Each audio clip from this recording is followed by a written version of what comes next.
once knew a nigga whose real name was William. His primary concern was making $1 million, being the illest hustler that the world ever seen. He used to fuck movie stars and sniff coke in his dreams. A corrupted young mind at the age of 13.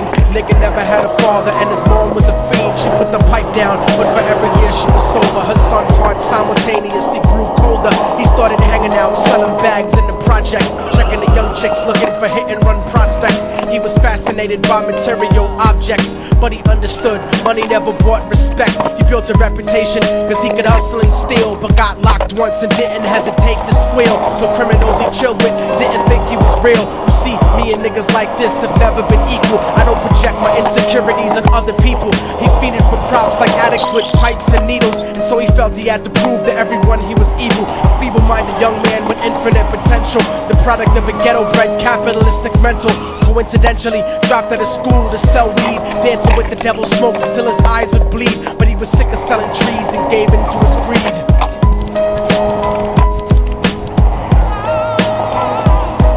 Everyone trying to be trife never faced the consequences. You probably only did a month for minor offenses. Ask a nigga doing life if he had another chance. But then again, there's always the wicked that knew in advance. Dance forever with the devil on a cold cell block. But that's what happens when you rape, murder, and sell rock. Devils used to be gods, angels that fell from the top. There's no diversity because we're burning in the melting pot.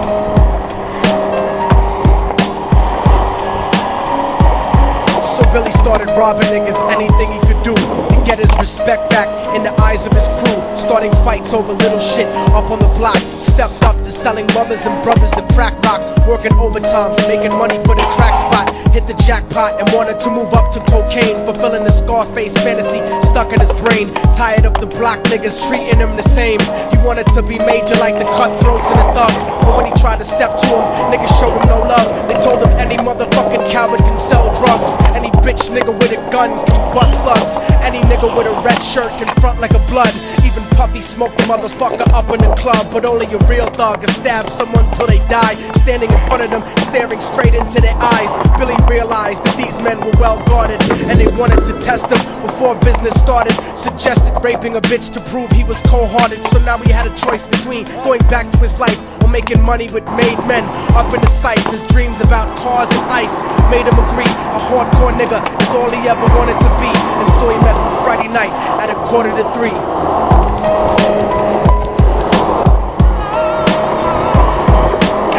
Trying to be trife, never face the consequences. You probably only did a month for minor offenses. Ask a nigga doing life if he had another chance. But then again, there's always the wicked that knew in advance. Dance forever with the devil on a cold cell block. But that's what happens when you rape, murder, and sell rock. Devils used to be gods, angels that fell from the top. There's no diversity because we're burning in the melting pot.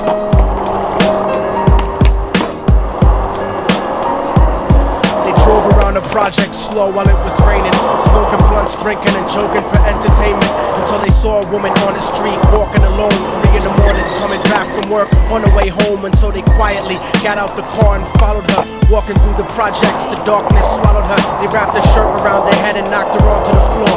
This is it, kid, now you got your chance to be raw. So Billy yoked her up and grabbed the chick by the hair and dragged her into a lobby that had nobody there. She struggled hard, but they forced her to go up the stairs. They got to the roof and then held her down on the ground, screaming, "Shut the fuck up and stop moving around." The shirt covered her face, but she